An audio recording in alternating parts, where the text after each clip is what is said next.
What's up, y'all? It's a new month, a new day, a new week, all of it.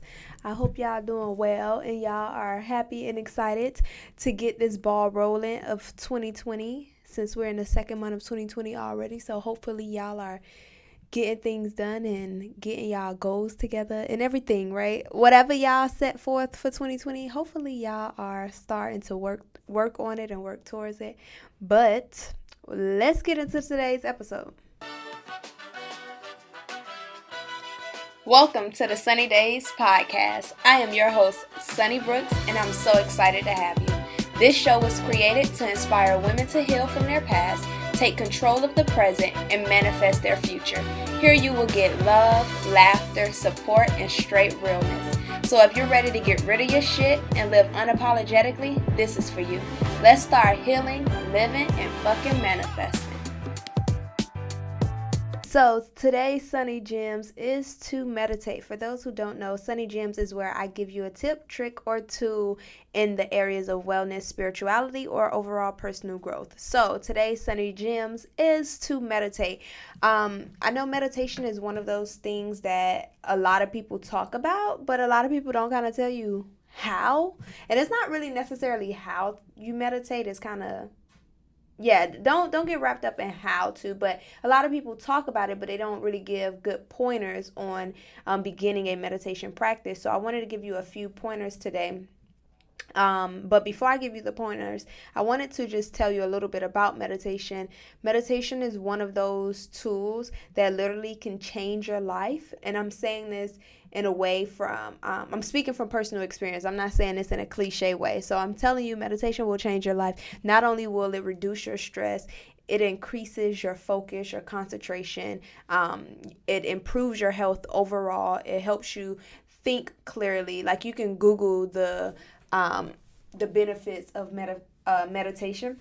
Excuse me.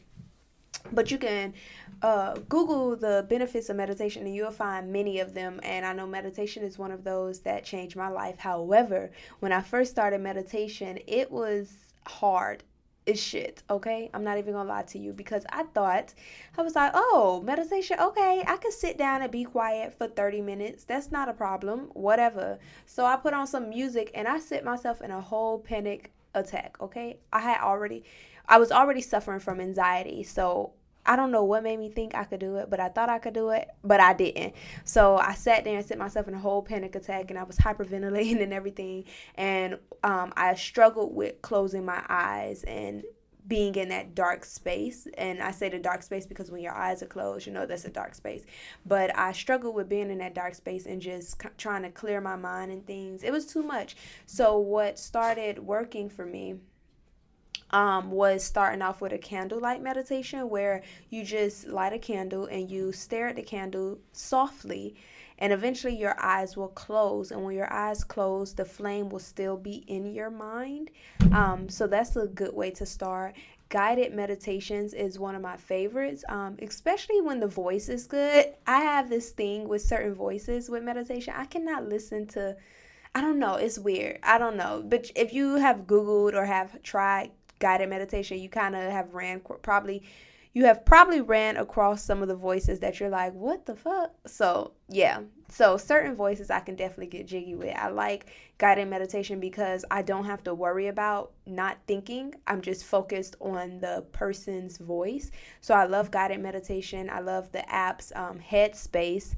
And Calm is a good app. I know they have like paid subscriptions now, but you can try them out for free. But Headspace and Calm are great apps. So there's guided meditation, candlelight meditation, and then you can just sit silently, which is pretty difficult just because our mind runs a million miles per hour, and trying to quiet our minds at the beginning phase of our meditation journey is a little difficult. And especially if you're having troubles grasping the concept of, it's not trying to stop your thoughts, it's trying to not get wrapped up in your thoughts. So the thoughts are going to come, but instead of focusing when the thoughts come, like what I'm going to eat for lunch, instead of trying to plan out in your mind what you're going to eat for lunch, you're going to acknowledge the thought, hey, what am I going to eat for lunch? And you release it and not get wrapped up in it type of thing. So if you're having troubles with grasping that concept, silent meditation will be a little different. But one key that I want to leave with you when it comes to meditation is it is not the act of doing, it is the act of being. A lot of times people say, oh, this is how you do meditation, or meditation, you have to be sitting with your arms on your hands on your legs while your legs are crossed with your eyes closed type of thing. And that's not necessarily true. You can that's one way you can do meditation, but there's different ways. Meditation is to be present, be in the now. And to be present and be in the now, you don't always have to be sitting down with your legs crossed, right? You can be on a walk, you can be in a shower, you can be daydreaming, you can be journaling, whatever causes you to be in the present, in the now, and not focused on your thoughts or focused on the past or the future is a form of meditation. That's why I say meditation is an act of being and not an act of doing. And as long as you remember that, meditation will get easier for you. So Sunny Gems today is to start meditating. Check out the apps that I mentioned, or also check out different YouTube videos. Meditate.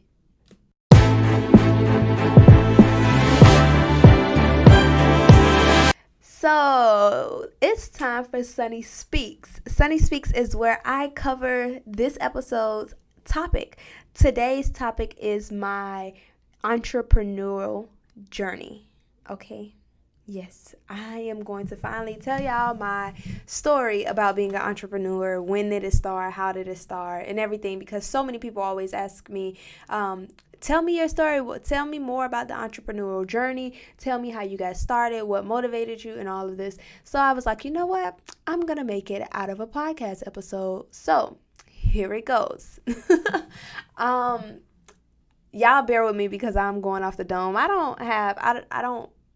didn't write down my entrepreneurial journey, right? So I'm going off the top of my head and I'm going to tell you different things from there. But Soulful Vibes Co is my current business that I own with my wife. However, if you don't know, Soulful Vibes is definitely not my first run at this business thing. Definitely not. My first business was in 2012. 2012, where Soulful Vibes was founded in 2017. So just rewind past my first business that I started. I grew up, basically, my father raised me after my mom passed away when I was 8, and my dad was a hustler, okay? He is a hustler. He was a street man, and I never seen him work for nobody. He always worked for himself. So that hustle and that drive was always there. And growing up, I always was the person that wanted to tell people what to do. I always was the person that's trying to basically sell anything. So I know I said that my first business was 2012, but really, let me tell you, in elementary school, I used to sell string. I don't know if y'all remember. I don't even know what it's called, but it's string that you basically braid together and you create different designs. So I don't know what the string is called, but back in the days, we probably used to do them as little girls and you have them on your keychain. I used to sell that string in elementary school. My dad, we used to go to probably Walmart, Michael's, wherever, and I used to buy the bulk of string and stuff because I used to do it myself. And then I got the idea to go to school. I started cutting them 12 inches, the length of a ruler, because I had my string, I had a ruler, and I had scissors. That's all I had. So, and I had so many colors. I had so many different colors. So I used to sell a string for 25 cents. And I don't know if I was making a profit. I don't really know. But that was the first thing I started selling in elementary school, the string. And when I say I was booming, my daddy, we used to have to go to the store every week. And he was like, it finally caught on to him about like 2 weeks later. He was like, I know you're not braiding all of this string that quick, because I had like the spools of string. So he was like, I know you're not braiding all this string. He's like, what are you doing with all this? What are you doing? I was like, well, I'm selling it at school. And my daddy was like, oh, what, you doing what? He was like, okay, well, I can't be mad, but I'm not about to keep buying string if you getting money. So he started making me, pay for some of my string and stuff. But that was the first thing I did. I started selling string at elementary school. But I never, I never was really introduced to entrepreneurship or being a business owner in a formal way growing up, but definitely in a hustle way, in a hustle mentality. My dad, all of his brothers, except for one of my uncles, majority of the people, let me put it like this, majority of the people that when I was growing up were hustlers, right? They were hustlers, and they were getting it by any means necessary. And if anybody knows, the streets have a way of breeding hustle in you like no other. So that hustle mentality I definitely always had, and the leadership quality to lead people and guide people was always something that has been in me. That's nothing that I learned over the years. Have I gotten better at leading and things like that? Yes. And have I figured out ways to turn my hustle into like income? Yes. But I wanted to give you that background because some people, like a lot of people, let me say that, a lot of people ask me like, oh, did you just become an entrepreneur overnight, or what made you do it? Listen, it always been in my blood. And every job I had, not every job, did I quit every job? I probably quit. Yes, I quit let me think. Yes, I done quit every job I had.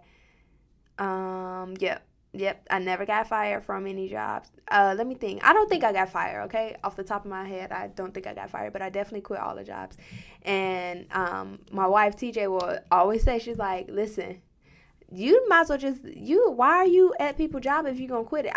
Certain things I just don't like. I have my non-negotiables. I don't mind being told what to do, but it's how you tell me. It's just certain things. Look, I'm not going for it. When I was a teacher, my principal couldn't talk to me any kind of way. My principal couldn't just ask me to do certain things just because, oh, I'm a teacher and you want me to stay here after 3:30. No, that's not happening. My cutoff time is at 3:30. So there's just a lot of things that I'm not willing to do. And I never had a very, don't get me wrong, I provide great work and I was a great employee, but I never had the great employee mind state. I always knew that I was going to own some shit and run some shit, and I'm not going to be building somebody else's dream. Okay, now, back to 2012. 2012, I started a shoe company. Okay. I had to make sure that's the first business because I done been through a couple business. So in 2012, I started a shoe company. It was literally called J Shoes Fetish. Okay. J Shoes Fetish. And that was my baby. I had found this wholesale shoe store where I was going to college at. And I was like, oh my gosh, I hit a lick. And so many people used to be saying like, oh, I love your shoes. Where you get those shoes from? And I'm like, you know what? I'm about to get these shoes and I'm about to sell them. So I used to buy the shoes, and where I went to school at was 45 minutes from my hometown. So I used to drive back home on the weekends anyways. So I used to have shoes, and I used to post them on Instagram and Facebook. So people used to be calling me, and they like, hey, can you come bring these shoes? The problem that I started running into, though, was with shoes, there's so many sizes. So what I would do is get a 7, a 8, a 9, a 10, 11, whatever. But the problem is there was half sizes that people needed. But it was just a lot. It was a lot. So I used to have a truck. So in the back of my truck, I had shoe boxes stacked, okay? I had so many shoe boxes stacked I had probably between 50 to 100 pairs of shoes in the truck at all times, which is very dangerous because at any moment where I parked my car, somebody could have broke in and stole all the shoes. But I did J Shoes Fetish for about a year. And I did end up making a website. I made a website so people could see what shoes I wanted, and they could pay for it online. But I wasn't shipping because I couldn't figure out that beast at that time. I couldn't figure out that shoe beast at the time. And I did that for a year, and I was making nice money. I was in college, so let me see. I was selling all heels for $20. No, $25. all flats for 20 and all sandals for 15. So every week I was probably making like, on a bad week, I was probably making like $150, $200. And on a good weekend, especially when the strippers, I'm from Miami, so especially when a stripper would call me and all her friends would be there, listen, I was making a good $500 every weekend. So it wasn't bad money, okay? It wasn't bad money. However, it became a hassle after a while because I was still in school. So they will be calling me during the week. You know, people they want shoes whenever. So they'll be calling me on Monday and Tuesday. And I'm like, listen, I'm not coming back down there to Friday. And people be done bought their shoes. They don't want to wait. And that was a lot. So for me to be driving back and forth every Monday, Tuesday, or whenever people call, that was a lot. And then I got sick of people calling me. To be honest. And then the shoe thing was just not, it wasn't something that, like, it was good, but it wasn't something that I was really passionate about. That's a whole nother story because I'm not going to talk about passion, because you can have businesses that you're not passionate about but still be profitable. So it was just something that I was like, okay, I'm done with this basically. So I did that for a year. Then after that, I got into, did I get into multi-level marketing then? I think it's kind of a blur because I know I did that. And then I did 2 more businesses after that. I think I did multi-level marketing. No. I don't think multi-level marketing was yet. Okay, so I did the shoes, and then I was heavy into the church. And a part of the Christian religion. So I had a Christian t-shirt business, which was really dope.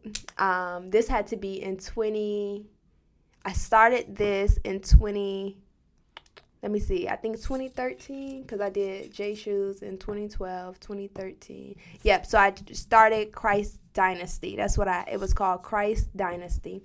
I had Christ Dynasty for about a year also. I did the shoes for a year, Christ Dynasty for a year. And it was a t-shirt line. I had really cool t-shirts. I was sending them to influencers and different like gospel singers and stuff that was wearing my t-shirts. Like if y'all familiar with Shayna Wilson and Prashia Hillard. I did send some Natasha Cobbs. So there was like quite a bit of people that had my shirts. It was called Christ Dynasty. And it was just t-shirts. I had some different cool little sayings on the shirts about Christ and things. And that went really cool for like a year. And what I ended up doing was some of the shirts wasn't moving. So what I did realize with t-shirts, I won't necessarily say you have to have multiple designs. I had multiple designs, but you have to kind of keep giving people something fresh, because I built the business not off of one t-shirt, but off of multiple t-shirts. So you may see this, I think is it 2 Chainz or Trinity? Somebody, one of them, that has the CEO, 000, so that all of their t-shirts have that line, right? So you know that that's all you're going to get, just in different colors, right? Whereas I built the business having different t-shirts, so people were looking for more. So it was kind of dry. It started to dry out with the shirts, just because I didn't want to invest. I wanted to sell all of the shirts that I had versus investing more money into new shirts and keep rotating it. But yeah, so I started out with maybe like 500 shirts, and when I stopped a year later, I maybe had 200 shirts. So it was nice. And what I ended up doing is donating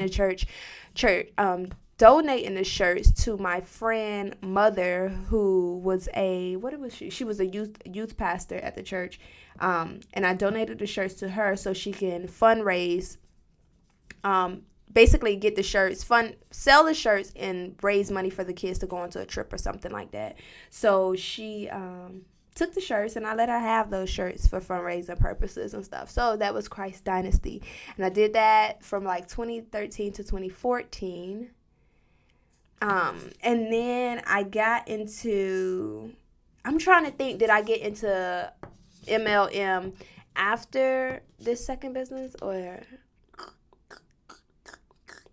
okay, I'm thinking I got into MLM at this point. Yeah, this is probably about right. 2014. It still is a MLM company. If you're not familiar with MLM, it's the multi-level marketing, where it's basically like you sign up under someone, and then when you sign up, that person makes money off you signing up, and then everybody that you get to sign up under you or buy products. It's basically what people consider a pyramid scheme, but it's not really a pyramid scheme, because people really do make money, just because I was there and I know. But basically, the person I signed up under made money from me, and then everybody that I got to sign up under, I made money from them, and then whoever bought products from them people, it's basically like a chain effect. You try to get as many people to enroll under you, and just keep repeating it. So there's multi-level marketing, and this was back when Total Life Changes had just started. I won't say just started, but when it became very popular. Total Life Changes, you guys may be familiar with when they came out with the tea that was lose 5 pounds in 5 days, 5 pounds in 5 days, which is what I did. I did not lose 5 pounds in 5 days, because I did not try the tea, but I sold the tea. And I signed up under someone. I went to a seminar, because that's how they get you.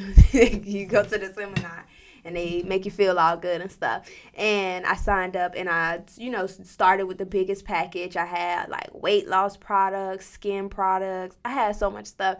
And I sold all of it. I sold all of my stuff, and I got a few people to sign up under me, maybe 1 or 2 or 3 or whatever. But I did that for maybe like 3 months, maybe. 3 to 6 months, because I wasn't, like, let me tell you, I was into making money, but I'm not into making somebody else rich, if that makes sense. So I wanted to basically make my own rules, call my own shots. And when you work for another company, you can't really do that. So it's kind of like you can have your business, like you already have a business within a business type of thing. And that was something I just wasn't don't get me wrong, I could sell. I just wasn't a very salesy person, because with that type of stuff, you have to continue to sell. You have to continue to do classes and seminars and webinars and talk. And then you got to get your team on the line every day and talk to them and boost them up so they could get people to sign up so you can make more money. It's like a lot. And I just was like, you know what? I'm good. I don't want to do this. So after I sold my stuff, and the last few people that like kept getting stuff from me every month, I was just like, look, I'm not going to do this no more. So you can use my link or use somebody else's link type of thing. So I made a few paychecks off of that, like within 3 months. Stopped doing that. But in the process of doing that, I was working on a business, a hair business, which was phenomenal. To this day, that's one of I won't say my biggest regrets. No, I won't say my biggest regrets, but that's one of those decisions that I made that if I knew what I knew now, I would have stuck with it. But this was in 2014, if I'm not mistaken. Yes, 2014. When natural hair, it was already a thing. Natural hair has always been a thing, but it's when a lot of people started doing a big chop, and a lot of people started doing a big chop, and a lot of people started basically getting hip to the natural hair community. So this was actually around the time curl box started getting really big, and like mixed chicks, like all of the natural hair products and stuff, people really started getting big. Miel, I'm not sure what year Miel and like Main Choice was founded, but I remember around that time, that's when they were like starting to get big. But in 2014, I had started a hair company. It was a natural hair company. So we only sold products.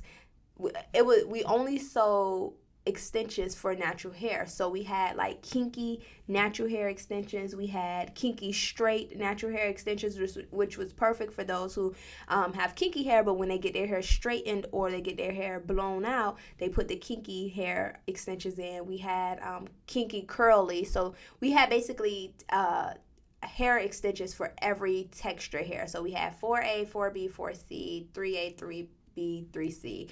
We had extensions for every hair, and what we did that was really dope was two things. Yes, we had the wefts where you could get the sew-in but we had clip-ins. So for those who wanted length and their hair was like not as long as they wanted it to be, they could just clip in our clip-ins, and it blends very well with their hair. And this was back before natural hair extensions was a thing. It was us and 2 other companies, and this company was called Sister to Sister Hair, and this was, let me think. I'm trying to think. There was 2 companies that was really big, that we were like, that was our competitors, and I think they're still in the game now. I'm trying to think of their name. I think Kinky Curly Yaki. I don't know if this still their names. I'm trying to go off the top. I don't know if this still their names. I didn't do my research, okay? So they may still be in business. They may have changed their names, but Kinky Curly Yaki, Heat Free Hair, Kinky Curly Yaki. Oh, and it was one other company. I can't think of that third company, but the third company, so the other 2 that I mentioned only specialized in natural hair like we did, but that third company specialized in all weave. So they had straight hair, they had the Brazilian, they had all of that, but they had also the natural hairs too. So that's why I said 2 at first, but they did have natural hair choices. But we were up there with them. Like, basically, we would have been like part of the pioneer gang of natural hair extensions, and we did really, really well. We did that for about a year. And I know within the first 4 months in business, we did over like $50,000. Like, no, I'm lying. It was the first 6 months of business. I'm lying. It was 6 months. 6 months we did $50,000, like over $50,000. And that's, to some people, they're like, wow, what the fuck? That's not that good. But that was really, really good for some girl that was just playing with some hair extensions and playing with a business idea. And we did really, really well. I lost my passion for it. And I also was in business with my sister, which I won't say I don't recommend, but I do recommend having business partners, but I don't recommend business partners if you all are not on one accord and have one goal in mind. So there was some things that my sister wanted to do with the business. Well, I wouldn't necessarily say. I just felt like I was doing a lot of the work. But I'm sure my sister also felt like she was doing all of the work also. But I was actually like, packaging the orders, shipping the orders out, and I had more time on my hands because I was still a college student and my sister had a full-time job. So we just went into the business there because it was a great idea, but we did not lay foundations as to what we were to expect out of each other and what we were going to do as far as growing the business. So a lot of miscommunication happened. Nothing bad happened. Like, we didn't fall out because of the business deal or anything like that. It just was a lot of things that was unexpected because we didn't plan for them, basically, and we didn't prepare for them. So that was something that, but we could have, I'm pretty sure we could have got past, like, because it wasn't anything really to get past. We just had to probably have a sit down conversation and refocus the business and things like that. But we didn't have that conversation because we both lost passion for the business. And we just lost I can't speak for her, but I definitely know I lost passion for it because honestly, I wasn't into it. I have wore weaves before and things, but I wasn't the girl who cared about wearing the weaves and having the latest fashion and all that stuff. But that was one of the business. So basically lost passion for it and I just was like, forget it. We were still getting orders up until the week we quit. I was just like, you know what? I don't want to do it anymore. And I told her she can do it. She was like, no, I don't want to do it either. And we agreed that we won't do it anymore. And that was one of those things that I'm like, damn, if we would have kept doing it. Because if we did that in 6 months, good God. Okay? So that was Sister to Sister Hair. And that was 2000, up until 2015. Because I was doing that when I met my wife, but when we got into a relationship, that's about the time I had stopped. And I didn't do basically any business per se. I didn't start any business in 2015. 2016, however, that's when the business bug bit me again, and I was like, listen, babe. It kind of started like that. However, is a little background story about it. I fell in love with crystals, fell in love with meditation, and then on our trip to LA, we were buying crystals and things like that, and we spent like $400 or something, and I was like, this is fucking ridiculous. I was like, this is ridiculous. Like, why are we spending this much on some stones that come from the earth? And I was like, you know me, I'm the plug. I can, oh snap. I was also about to start a pet business. I just thought about that too.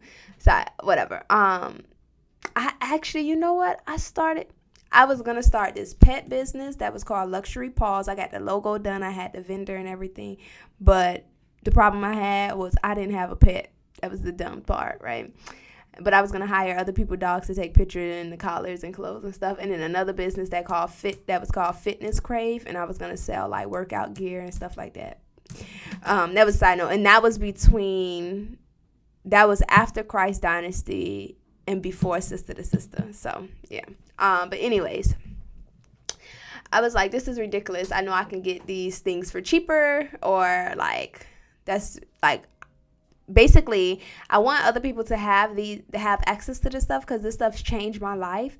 But I don't want people to be like paying these high ass prices either.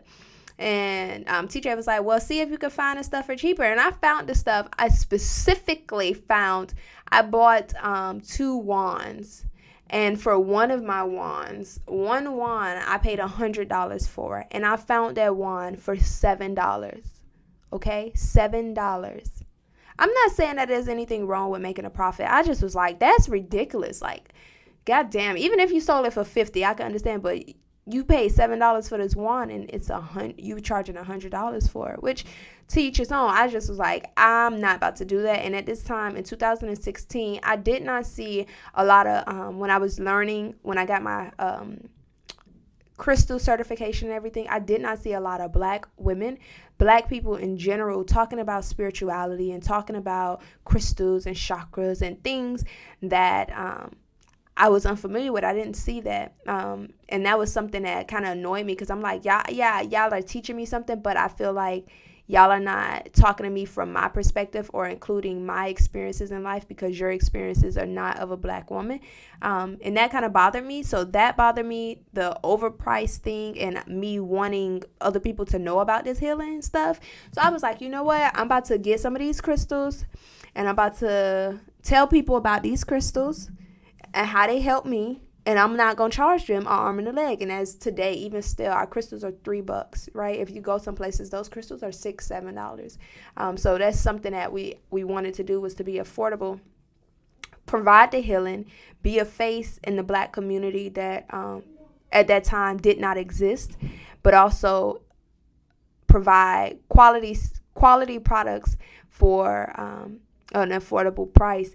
And TJ is an artist, so I went hand in hand. So I was the brains and mastermind behind it, but TJ is an artist, so all of the art, the bracelets and things, because she was into jewelry making and things, so it just, everything fell in line. So we started Soulful Vibes Co, and here we are, 2020. We have been in business for 3 years, because we started January 11, 2017.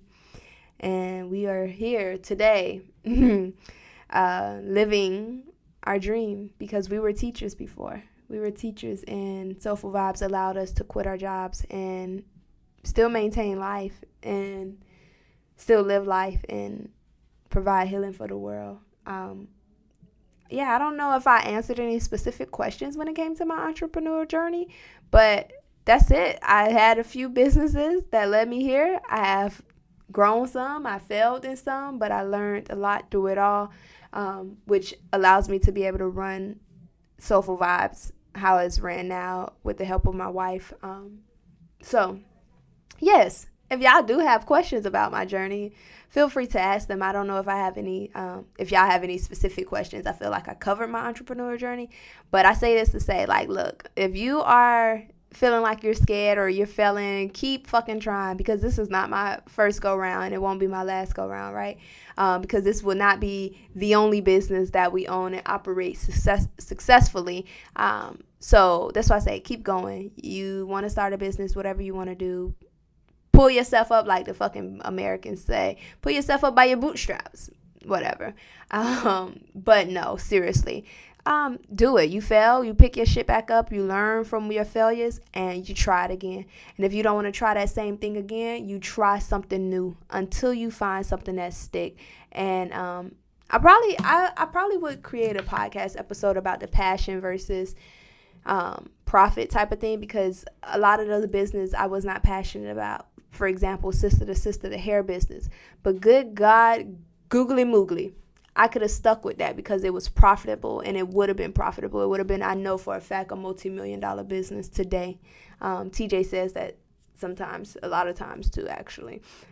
She was like, just imagine if you still had Sister to Sister, we would be millionaires. I say, yeah, I know. Tell me about it. But just because we were pioneers, I saw a need for it, and that's what made me do it, because I had just went natural. That was the thing. I had cut all my hair off, and I'm like, oh my gosh, my hair is so short. I wish I had extensions, and I tried to get extensions. They didn't blend well, and then I was like, you know what? Let me see if I could find some extensions, and I started wearing them, and my sister was natural, and she started wearing them. I was like, oh, I think I hit a lick. And that's where that went. So I wasn't passionate about it, but I threw that shit away because I wasn't passionate about it, which was a horrible business decision, because just only if y'all knew, it would have been very profitable. And a lot of times in business, it's not always about passion, it's about profit, and finding a need in the community and fixing that need and providing a service, or basically providing a solution for a problem. You don't have to be passionate about it. You can be very profitable, though. And that was the thing. It was a problem. I found a solution, and I was profitable. However, because I wasn't passionate about it, I threw it away. But if y'all want to hear more about passion and profit, y'all let me know. But if y'all have any specific questions about my entrepreneurial journey, y'all let me know and I'll address them. But that's Sunny Speaks for today.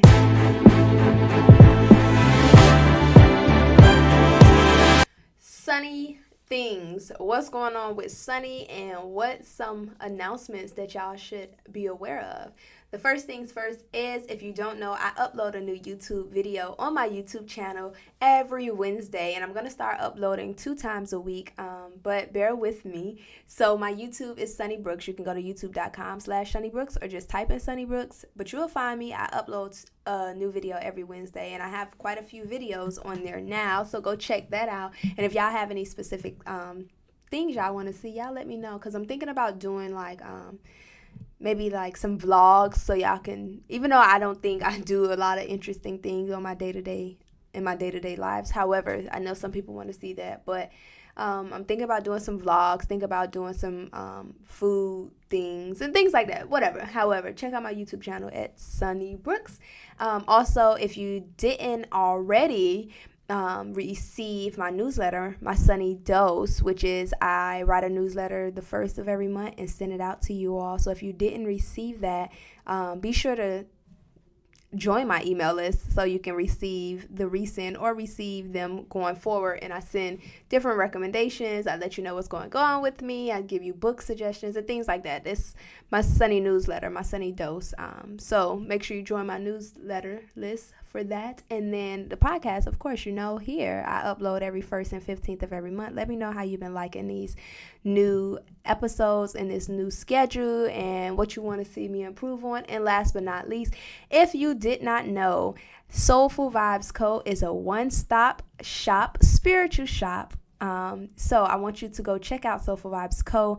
You can go to the website soulfulvibesco.com, or follow us on Instagram, Facebook, Twitter, and Pinterest at Soulful Vibes Co.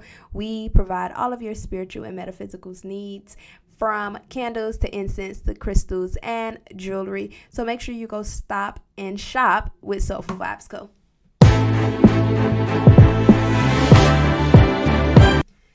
Sunnyside is normally where I will be answering questions, but I don't have any questions, so guess what? I don't have any answers to give. So if y'all have any questions you want me to address here on Sunny Days, podcast, make sure that you email me at sunny@iamsunnybrooks.com or DM me on Instagram as sunnybrooks. I am Sunny Brooks. And I'll answer your questions. But as of right now, I don't have any questions. So, yeah, y'all make sure y'all give me questions. So on Sunny's side, y'all can get some answers.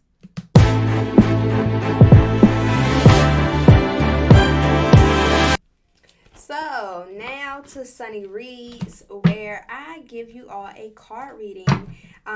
Today I am going to use my crystal deck. I don't know if I ever did a crystal deck here. I know I've done butterflies and I have done unicorns. I'm not sure if I ever read the crystal deck, but today I was pulled to read the crystal deck for you all, which is different crystals. And I just will tell you what it is. And if you don't know, I do offer card readings. Just contact me or go to my website at www.iamsunnybrooks.com, and I am about to pull the card.